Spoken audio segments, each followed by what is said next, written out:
आज एक आदमी आया अपनी बूढ़ी वालदा को लेके। वो वालदा बेचारी बीमार थी, बूढ़ी थी। मुझे कहने लगा मेरी वालदा हैं बेचारी परेशान है, अब इनको वहम हो गया, इन पे कोई जादू तो नहीं हो गया है। मैंने उसकी वालदा को देखा, बहुत तकलीफ में थी बेचारी, घुटनों की तकलीफ और बुढ़ापे की तकलीफ। तो मैंने उस नौजवान को देखा, मैंने कहा यार आप इनकी खिदमत कर रहे हो? कह रहे मैं अकेला ही हूं खिदमत करने वाला। मेरे लिए ना अपने जज्बात पे काबू रखना मुश्किल होगी। तो मैंने उसके कंधे पे हाथ रखा। जाहिर इंसान तंग आ जाता है ना, एक बूढ़ी माँ की 24 घंटे की, और मेरी उसकी माँ की हालत को देख के मुझे अंदाजा हो गया कि इसकी खिदमत आसान नहीं है, इसकी सुनना बड़ी मुश्किल है। अरे बूढ़ा है बेचारा, बूढ़ा तो बोलता रहेगा और उसको चाहिए कोई सुने। इतना देर सुनना, फिर उसको बर्दाश्त करना। तो मैंने उसके कंधे पे हाथ रखा, मैंने कहा मेरे भाई एक एक सेकंड जो आप बर्दाश्त कर रहे हो ना, एक एक सेकंड खुदा की कसम हज और उम्रे से बेहतर है। इसको हल्का ना समझना, इसको बोझ ना समझना। अल्लाह बहुत नवाजेगा तुम्हें इस खिदमत पे। दुनिया में कुछ हो सकता है बिजनेस का लॉस हो जाए, जो टाइम दुकान पे बैठने का था वो भी किसको दे रहा है। मैंने कहा अल्लाह की नजर में ये खिदमत हल्की, दुनिया में इस पे कख भी नहीं मिलेगा। तभी अंग्रेज इससे पहले ही ओल्ड होम में जमा करा देता है, क्योंकि मां ने जो कुर्बानी दी है ना तुम्हारे लिए, वो इससे बढ़कर है। वो भूल जाता है इंसान, और उस पर कोई मोटिवेट करने के लिए तैयार नहीं है। वो फादर डे और मदर डे मनाते हैं बस साल में एक दफा। कुरान को पता है कि इंसान अपने मोहसिनीन को सबसे पहले भूलेगा, क्योंकि इनसे जितना फायदा उठाना था उठा लिया। अब इससे ना कोई फैक्ट्री चलेगी, ना मईशत मजबूत होगी। गोरा सारा फोकस किसको कर रहा है? कंट्री मजबूत हो जाए, है भाई, बिजनेस अच्छा हो जाए। अल्लाह को पता है इन लोगों ने तुम्हें जना है। मां ने, कुरान क्या कह रहा है?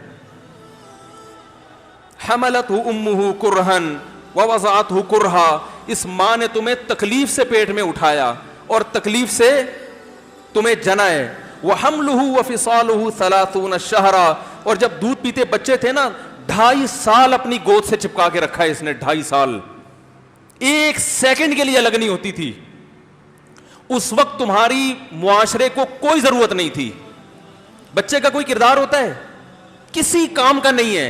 फेंक के चली जाती, कोई पूछने वाला नहीं था। ईदी सेंटर में जमा करा देती। कैसे पालती है, कैसे सीने से लगा के रखती है। और कितना बड़ा रिश्ता है मां का भाई।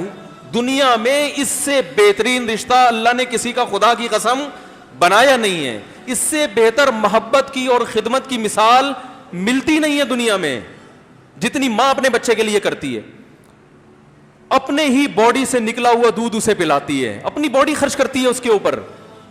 आपकी बॉडी भी उसकी बॉडी से बन रही है, आपको शेल्टर भी दे रही है, और फिर सारी जिंदगी रोटियां पका पका के खिलाती रहती है। कोई मुलाजिम रख के देख लो, एक दिन पकाएगा, 2 दिन पकाएगा, तनख्वाह मांगने आएगा, फिर उससे गरज नहीं होती कि आप खा भी रहे हैं कि नहीं खा रहे। नहीं खाओगे तो तकलीफ होती है उसको।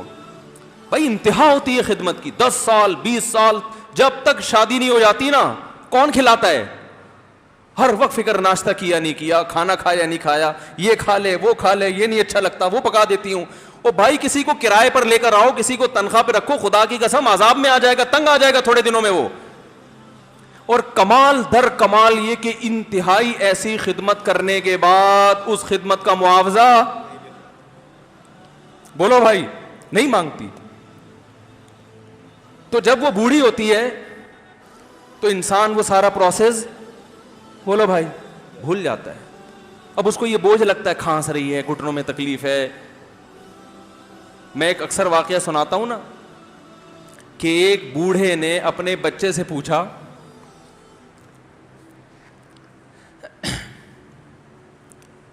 एक बूढ़े बाप ने अपने बच्चे से पूछा कि बेटा ये दीवार पे क्या बैठा हुआ है? तो बेटे ने कहा कौआ। क्या कहा? कौआ। बूढ़े ने फिर पूछा, आज की जो यंग जनरेशन है ना, वो अपने बाप के ज्यादा सवालात बर्दाश्त,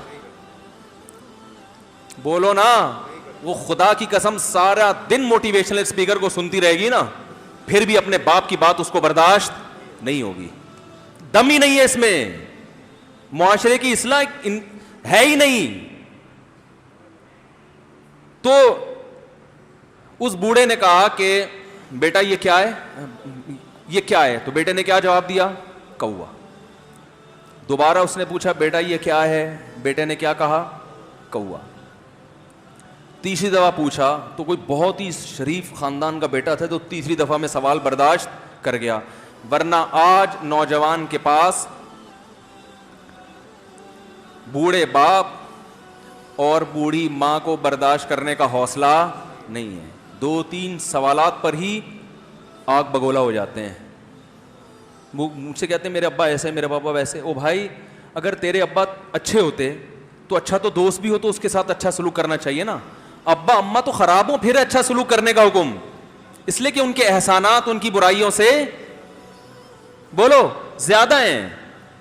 जो एहसान उन्होंने कर दिया, वो ऐसा आप पर एहसान कर दिया है कि अब उसका बदला क़यामत तक आप नहीं चुका सकते। तो वो बाप ने दोबारा पूछा, तीसरी दफा पूछा ये क्या है? तो बेटे ने कहा क्या एक एक सवाल की पख लगा के रखी हुई, कुछ और काम कर लो अब्बा, बार बार एक ही सवाल रिपीट कर रहे हो। तो बाप को अपना जमाना याद आया। उसने कहा बेटा, जब तू छोटा था ना, तूने 20 मरतबा मुझसे पूछा था कि अब्बू ये, 20 मरतबा पूछा था, और मैं एक दफा भी मैंने झुंझला के जवाब, बोलो, नहीं दिया था। तो क्योंकि बच्चा भूल जाता है कि मेरी मां ने मेरे लिए क्या किया, और खुद मां भी भूल जाती है, हकीकत तो ये है, बाप भी भूल जाता है कि मैंने अपनी औलाद के लिए क्या किया। अल्लाह चूंकि याद रखता है, इसलिए उसने कुरान में बार बार मां बाप को बयान किया है, बहुत ज्यादा, बहुत ज्यादा। ववस्सैनल इंसान, फरमाया ऑर्डर नहीं दे रहा, हुक्म नहीं दे रहा, वसीयत कर रहा हूं। जैसे कोई मरते हुए दुनिया से जाता है ना, ऐसे वसीयत कर रहा हूं, हुक्म नहीं, वसीयत। हुक्म से बढ़कर चीज है कि इनको नहीं भूलना है, तुमने इनको नहीं भूलना है। तो ये कौन से अच्छे लोग हैं भाई, जो खुदा को भी नहीं याद रखा उन्होंने और अपने पेरेंट्स को भी नहीं। तो कस्टमर को से अच्छे अखलाक से बात करके ये कौन से अखलाक हो गए? तो मेरे वैसे जज्बात बने ना, उसकी मां को देख के, उस जवान आदमी के मैंने कंधे पे हाथ रखा, लेकिन चूंकि मुझसे बोला ही नहीं गया, ठीक है ना, मुझसे तो कैफियत ऐसी हो गई कि बस एक दो बातें मैंने उससे की। मैंने कहा भाई, इस खिदमत को हल्का, इसको हल्का ना, अभी नहीं बोला जा रहा, तो आप सोचें जब ये मंजर था तो कहां बोला जा रहा होगा। तो मेरे लिए सबसे मुश्किल जो टॉपिक है ना, वो वालिदैन के हुकूक पे बात है, क्योंकि जज्बात बोलने नहीं देते, साथ दिमाग को अपना हटाता हूं मैं। जो आजकल वालिदैन के साथ हो रहा है, अपनी बीवी को देखा करो यार, कैसे पालती है, कैसे पालती है बच्चों को आपके, देखा करो कैसे सुबह सुबह उनके कपड़े इस्त्री कर रही होगी, कैसे मोहब्बत से नाश्ता बना रही होगी, कैसे मोहब्बत से वैन में बिठा रही होगी। औरत किसी के लिए भी मुनाफकत रख सकती है, किसी से भी दुश्मनी रख सकती है। औलाद के लिए मां से बड़ा तोहफा, बोलो, औलाद के साथ कभी भी बुरा नहीं सोचती हो। ऐसा अल्लाह ने उस पर एहसान किया, आज वो बर्दाश्त नहीं हो रही। कमबख्त मरने के बाद गुस्ल नहीं दे रहे होते उसको। बाप मर गया, फौरन ईदी सेंटर गुस्ल के लिए, मां मर गई, ईदी सेंटर। ओ भाई, अब तो आखिरी सफर है, बेटी को चाहिए मां को गोद में बिठा के गुस्ल दे, फखर करे, उसकी बॉडी पे हाथ नहीं लगा रहे, मर गई है। कैसे ये है? तो अल्लाह के यहां मेरे भाई, तुम्हारी दौलत की कोई वैल्यू, बोलो, नहीं है। तुम कितने बड़े साइंटिस्ट बन जाओ, पहले इंसान बनो, इंसान।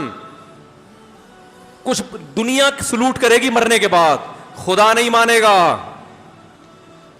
बहुत से लोगों की कब्रों पे 21-21 तोपों की सलामी होती है, बड़े बड़े प्रोटोकॉल दिए जाते हैं। आखिरत में पता चलेगा कि कितनी तोपों की सलामी का मुस्तहिक था।